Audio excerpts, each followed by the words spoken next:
देखिए इसमें नेताजी का चश्मा। हमने आपको बताया कि जितना भी कार्य आपको कराया जाए सहज उसे अपनी कॉपी में नोट करना जरूरी है। ध्यान रखें, अब कोई भी ऐसा नहीं कहेगा कि मेरा कार्य पूरा नहीं हुआ है। नेताजी का चश्मा, जो कि स्वयं प्रकाश जी ने लिखा है, यह शीर्षक स्वयं प्रकाश लेखक का लिखा हुआ है। अब इनके विषय में थोड़ा हम परिचय करते हैं। इसमें देखना है कि लेखक नेताजी का चश्मा नामक पाठ के जो लेखक स्वयं प्रकाश जी हैं, उनके विषय में, उनके जीवन परिचय के विषय में या अन्य साहित्य जीवन के विषय में हम विचार करते हैं। इनके विषय में पढ़ते हैं। देखिए, सबसे पहले जीवन परिचय।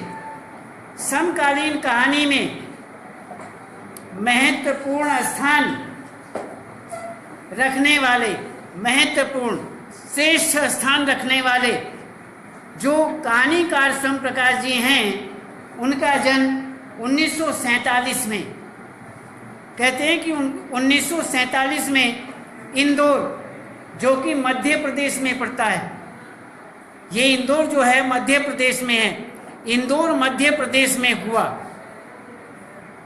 उन्होंने मैकेनिकल इंजीनियरिंग की पढ़ाई की और एक औद्योगिक प्रतिष्ठान में नौकरी की। अपने जीवन का बहुत बड़ा हिस्सा उन्होंने राजस्थान में बिताया। वे वर्तमान में स्वैच्छिक अपनी इच्छा के अनुसार सेवानिवृत्ति लेकर के, अर्थात नौकरी छोड़ करके अपनी इच्छा से रिटायरमेंट हो करके सेवानिवृत्ति, रिटायरमेंट को कहते हैं, अर्थात पद से निवृत्त हो जाना। तो पद से अलग होकर के अपनी इच्छा के अनुसार वह भोपाल में रह रहे हैं। उनकी चर्चा कुशल कथाकार के रूप में की जाती है। वे वसुधा नामक पत्रिका के संपादन कार्य से भी जुड़े हुए हैं। उनकी साहित्यिक सेवाओं के लिए उन्हें पहल सम्मान, वनमाली पुरस्कार, राजस्थान साहित्य अकादमी जैसे पुरस्कारों से भी पूर्ण रूप से सम्मानित किया जा चुका है। अब ये तो हुआ उनका संक्षिप्त परिचय, जीवन परिचय। अब हम देखते हैं उनकी कुछ साहित्यिक परिचय के मध्य उनकी रचनाओं में स्वयं प्रकाश ने कहानी, उपन्यास और निबंध विधाओं पर अपनी लेखनी चलाई, अर्थात उन्होंने लेख लिखे। उनकी कृतियां इस प्रकार मानी जाती हैं जो निम्नलिखित हैं। कहानी संग्रह के अंतर्गत उनके अब तक 13 कहानी संग्रह, 13 समझ रहे, 13 कहानी संग्रह प्रकाशित हो चुके हैं, जिनमें सूरज कब निकलेगा, आएंगे अच्छे दिन भी, आदमी जात का आदमी, संधान आदि प्रमुख माने जाते हैं। ये प्रमुख हैं, अन्य और भी हैं लेकिन ये प्रमुख हैं। उपन्यासों में देखिए, उपन्यास बीच में विनय, ईंधन आदि, ये इनके उपन्यास। तो इस प्रकार से कहानी संग्रह और उपन्यास इनकी ये रचनाएं रहीं। साहित्यिक विशेषताएं क्या इनकी हैं? स्वयं प्रकाश मध्यवर्गीय जीवन के कुशल चितेरे थे, अर्थात वे बहुत ही इसमें कुशल थे। उनकी कहानियों में वर्ग शोषण,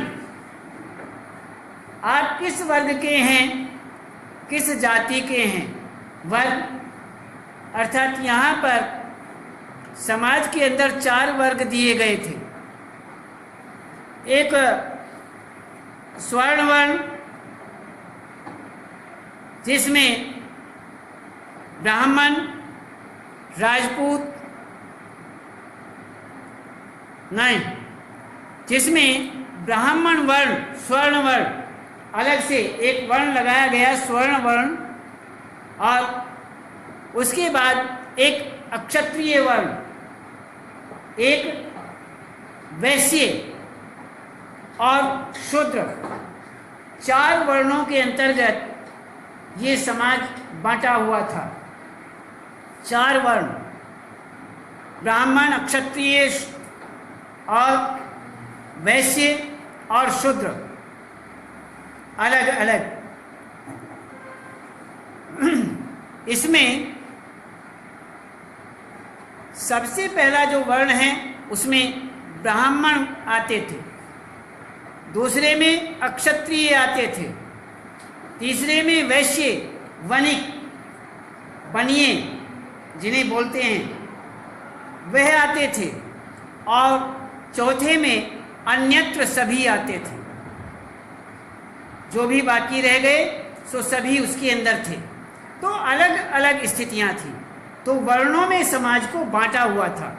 तो यहाँ पर वही बताते हैं कि इस प्रकार से यहाँ वर्गों के हिसाब से, वर्णों के हिसाब से जो शोषण हो रहा था, आपस में एक दूसरों को दुखी कर रहा था, कष्ट दे रहा था, तड़फा रहा था, शोषित कर रहा था, उसके विषय में।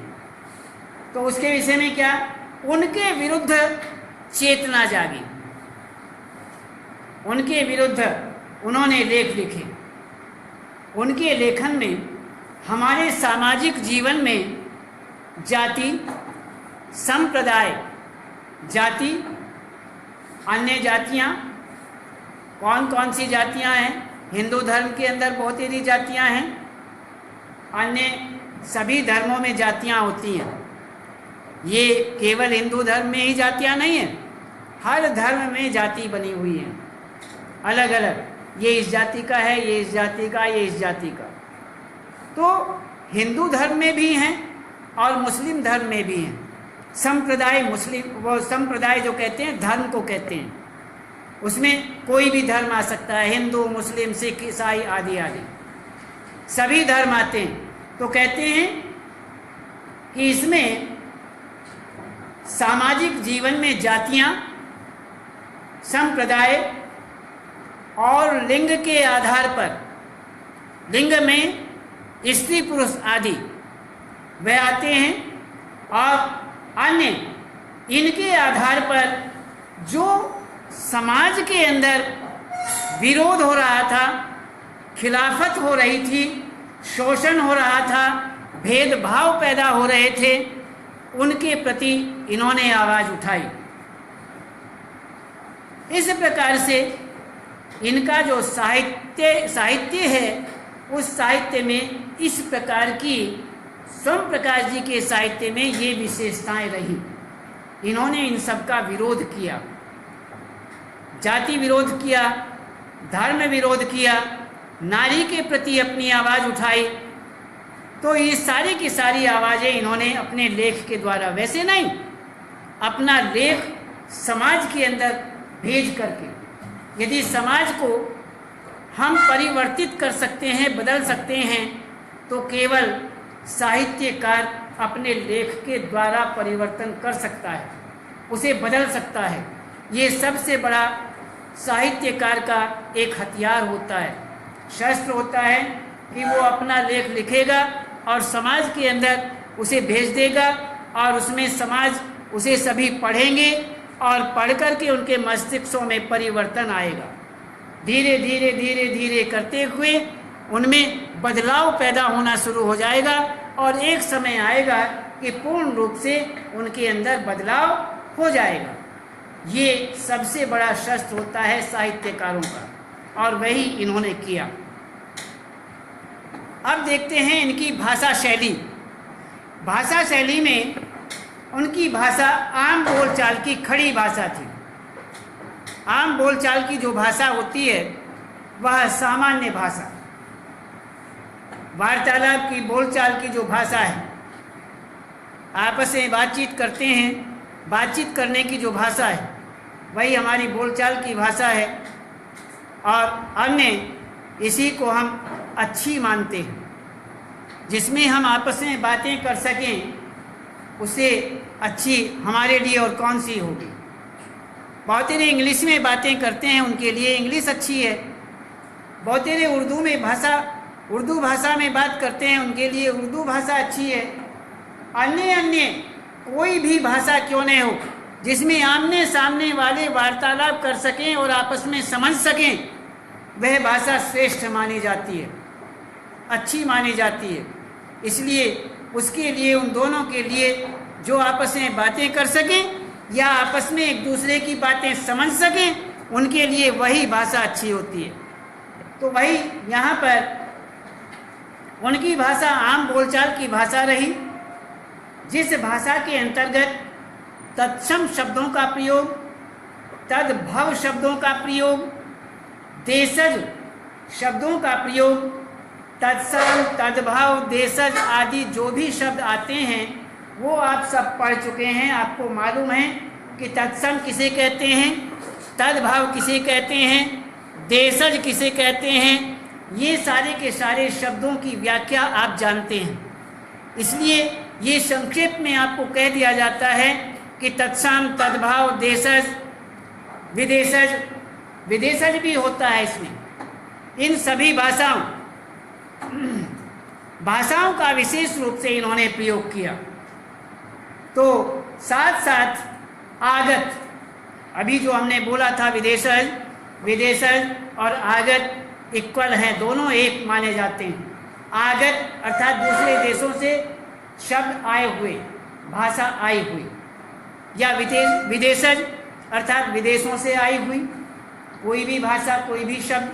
तो विदेशज या आगत दोनों को एक ही माना जाता है, पर्याय हैं। तो इन शब्दों का भी इन्होंने विशेष रूप से प्रयोग किया। जैसे में हम देख लेते हैं तत्सम शब्द, कुछ शब्द बोल करके बताते हैं, जैसे मूर्ति, देशभक्ति, विचित्र, लक्षित, संभवतः आदि, ये हमारे तत्सम हुए। देशज में किधर, गिरा, एक ठो, उधर, वह पो, आदि आदि कोई भी शब्द। तद्भव, साफ, और अन्य आगत शब्द जो दूसरे देशों से आए हुए हैं, idea, fame, real, captain, original, वाकई, चेंज, कसर, बोर्ड आदि, ये सारे के सारे बाहर से आए हुए शब्द हैं। इनका भी इन्होंने प्रयोग किया। अब बहुत सारे मुहावरों का भी इन्होंने प्रयोग किया। मुहावरों में कुछ मुहावरे आपको कहते हैं कि आंखें भर आना, आंखें भर आना, होम कर देना आदि आदि। तो उनकी शैली रोचक, किस्सा गोई तथा व्यंग भरी, व्यंग से प्रधान शैली मानी जाती है। तो इसी प्रकार से ये उनकी भाषा शैली के अंतर्गत आते हैं। तो इसमें ये हुआ उनका संक्षिप्त परिचय। कौन सा? जीवन परिचय और साहित्य परिचय, संक्षिप्त रूप में। अब हम देखते हैं यहाँ संक्षेपीकरण, पाठ का सार कि पाठ में क्या बताया गया है, वह क्या बताना चाहते हैं। नेताजी का चश्मा नामक शीर्षक के माध्यम से ये जो पाठ प्रस्तुत किया गया है, नेताजी का चश्मा, यह पाठ देश भावना से भरपूर है। देश भावना को इसमें दिखाया गया है। देश भावना से भरपूर एक भावपूर्ण कहानी है। अब इसमें जो नेताजी का चश्मा और अन्य कैप्टन इसमें दिखाए जाते हैं, बताए जाते हैं, वह कैप्टन तो नहीं होते, लेकिन वह देशभक्त बनता है। उनकी भावनाएं देशभक्ति की हैं। वो देशभक्ति का कार्य करते हैं। देशभक्ति का कार्य कहीं राइफल लेकर के और सीमा पर लड़ना ही नहीं होता है। वह घर बैठे हुए छोटे बच्चे हों, जवान हों, युवा हों, अन्य वृद्ध हों, कोई भी देश की सेवा कर सकते हैं। देश की सेवा घर में बैठ कर के, अर्थात घर रहकर, छोटे बड़े अन्य कोई भी कर सकता है। ये नहीं कि सीमा पर जाकर ही लड़ा जाएगा। जब तक मैं आर्मी में न जाऊं, सेना में न जाऊं, तब तक मैं कि देशभक्त थोड़े कहलाऊंगा। नहीं, देशभक्ति हर जगह हो सकती है। तो बेचारे जो हमारे कैप्टन थे, वो भी तो देशभक्ति ही कहे गए। उन्होंने देशभक्ति उस भावना से ली। नेताजी को उन्होंने बहुत बड़ा देशभक्त माना और थे भी। वहाँ चश्मा उन्हें नजर नहीं आया तो उन्होंने चश्मा लगा दिया और चश्मा लगा करके अपनी देशभक्ति दिखा दी। तो ये सारी भावनाएं हैं। कोई कहने लगे, एक कहता है ना कि ये लंगड़ा क्या करेगा देशभक्ति, हैं? जो लंगड़ा है बेचारा, वो सेना में क्या लड़ेगा। लेकिन सेना में लड़ना ही तो देशभक्ति नहीं कहा जाता। उन्होंने देशभक्ति करके दिखाई है। तो वही बताते हैं यहाँ पर। तो यहाँ पर जिनमें देश नागरिकों को विकास के कार्य करने तथा देशभक्ति एवं देश प्रेम की भावना प्रगाढ़ करने की प्रेरणा दी जाती है, ये नेताजी का चश्मा वह कहानी है। तो कहानी में कैप्टन चश्मे वाले के माध्यम से देश के करोड़ों लोगों के देशभक्ति पूर्ण योगदान को यहाँ पर बताया गया है। और अन्य जो अपने अपने तरीके से देश प्रेम तो करते हैं, परंतु वे पर्दे के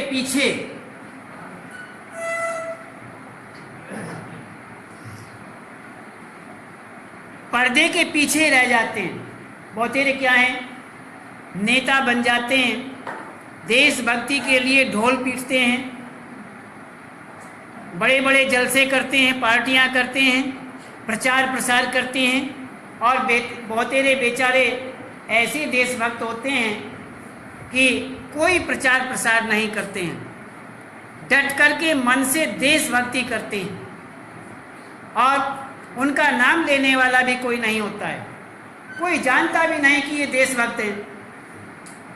वो ये भी नहीं जानते कि देशभक्त हैं, इस विषय में वो जानते भी नहीं हैं, जानकारी भी नहीं रखते हैं। और जो देशभक्त हैं, जिनके मन में ऐसी भावना पैदा हो रही है, वह भी अपना कोई प्रचार प्रसार करना नहीं चाहते हैं।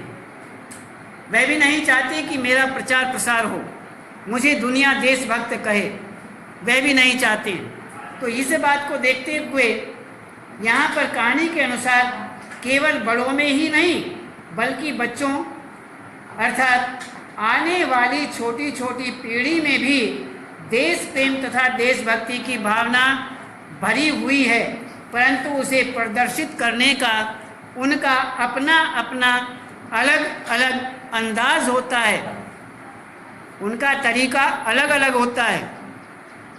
हमने पहले बताया कि एक तरीके से कोई देशभक्ति नहीं होती है।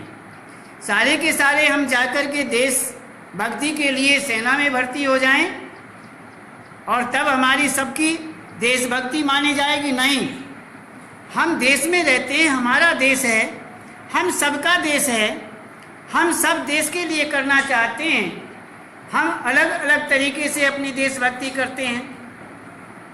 कोई देश के जो प्रोडक्ट, जो सामान हैं, उन्हें बचा करके करते हैं, अन्य अन्य तरीके हैं उनके। तो इस प्रकार से सब अपनी अलग अलग, इस प्रकार यहाँ पर हुआ आपका ये एक सार रूप में, सारांश रूप में कि इस पाठ के अंदर क्या बताया गया है। अब हम इसके विषय में आपको शीर्षकों के रूप में बताएंगे और शीर्षकों के रूप में इसमें हम आपको एक सारांश के रूप में पूरे पाठ का क्या सारांश है, क्या सार है, किसने क्या कहा, किस नाम से कहा, क्या नहीं, ये सारी की सारी स्थितियां हम आपको बताएंगे।